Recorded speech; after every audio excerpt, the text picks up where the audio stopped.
Assalamu alaikum. Welcome to Nimsha Methopedia. Today our topic is inertial frame of reference. Inertial frame of reference में हम एक ऐसा frame of reference consider करते हैं, a frame of reference in which Newton's law are valid, यानी कि उसके अंदर न्यूटन्स लॉ क्या होते हैं, वैलिड होते हैं. A reference frame is not accelerating. It means इसके अंदर जो वेलोसिटी का चेंज है वो ज़ीरो हो रहा है. क्यों? क्योंकि नॉट एक्सलरेटिंग का मतलब एक्सलरेशन क्या होता है? एक्सलरेशन होता है change in velocity is called acceleration. अगर कोई चीज़ के अंदर चेंज नहीं आ रहा तो इसका मतलब उसका एक्सलरेशन नॉट एक्सलरेटिंग है, वेलोसिटी में चेंज नहीं आ रहा. तो वेलोसिटी क्या हुई? अगर चेंज नहीं आ रहा तो इसका मतलब है वेलोसिटी क्या हुई, कांस्टेंट हुई. वेलोसिटी क्या हुई,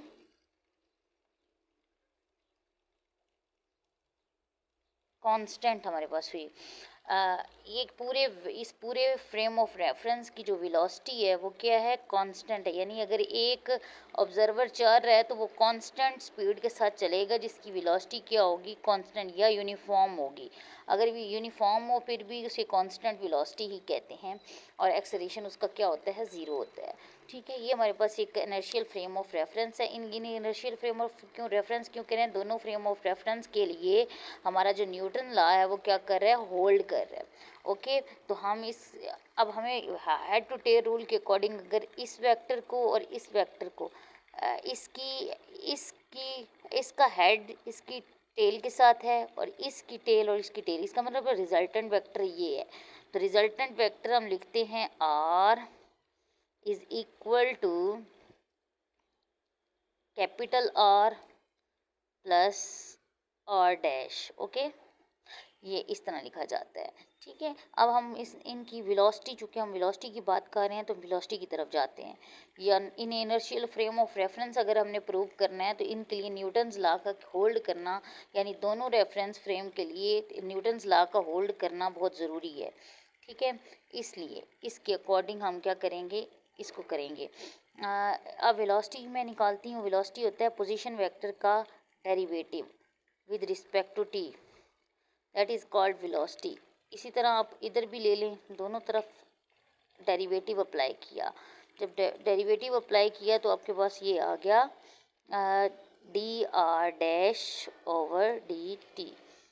ठीक है, डी आर डैश. अब हम आ, इस वाले को अगर अलग कर लेते हैं फॉर एग्जांपल, और दूसरे को अलग कर लेते हैं. अगर नहीं भी आप चेंज करते तो भी कोई इतना वो नहीं है, मसला नहीं है, प्लस के साथ भी आप कर सकते हो. डैश उस तरफ चला गया तो D R over D T minus capital D R over D T. Okay, next हमारे पास क्या है, मैंने बोला है कि इन्हें वेलोसिटी की फॉर्म में लिखते हैं. वेलोसिटी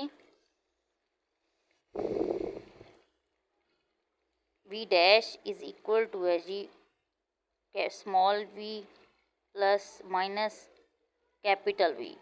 अब हमें पता है कि ये कांस्टेंट वेलोसिटी के साथ मूव कर रहा है. हमारे पास वेलोसिटी क्या थी, वो ऊपर कांस्टेंट थी.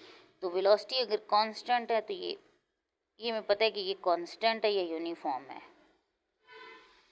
ओके, कांस्टेंट और यूनिफॉर्म है. अगर हम अब एक्सेलरेशन की तरफ जाते हैं, अगर एक्सेलरेशन की तरफ जाते हैं तो D V dash over D T is equal to D V over D T minus capital D V over D T.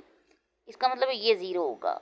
Constant का डेरिवेटिव हमेशा ज़ीरो होता है, जिसकी वजह से हमारे पास क्या आएगा, D V dash over D T is equal to D V over D T. Okay, ये आ गया, वो हमारे पास ज़ीरो आ गया. कांस्टेंट का हमेशा डेरिवेटिव ज़ीरो आता है. इसको हम एक्सेलरेशन भी बोल सकते हैं, बोलते ही एक्सेलरेशन है. ये एक्सेलरेशन डैश है और ये एक्सेलरेशन है. यानी कि इसका मतलब क्या हुआ कि अगर हम इन दोनों तरफ एफ एम ए को मल्टीप्लाई करें, इधर भी एम ए को अगर हम मल्टीप्लाई करें तो ये F dash is equal to क्या हो जाएगा, एफ, यानी कि न्यूटन का सेकंड लॉ होल्ड कर गया है। इट मीन्स ये हमारे पास क्या है, इनर्शियल फ्रेम ऑफ रेफरेंस में न्यूटन्स का जो है थर्ड लॉ वो क्या होता है, वो वैलिड करता है। ये टॉपिक हमारा इतना ही था। आते हैं हम अपनी next video non inertial frame of reference के लिए। तब तक के लिए अल्लाह हाफिज़। चैनल को, वीडियो को लाइक करें, सब्सक्राइब करें और कमेंट करना मत भूलें। ओके, अल्लाह हाफिज़।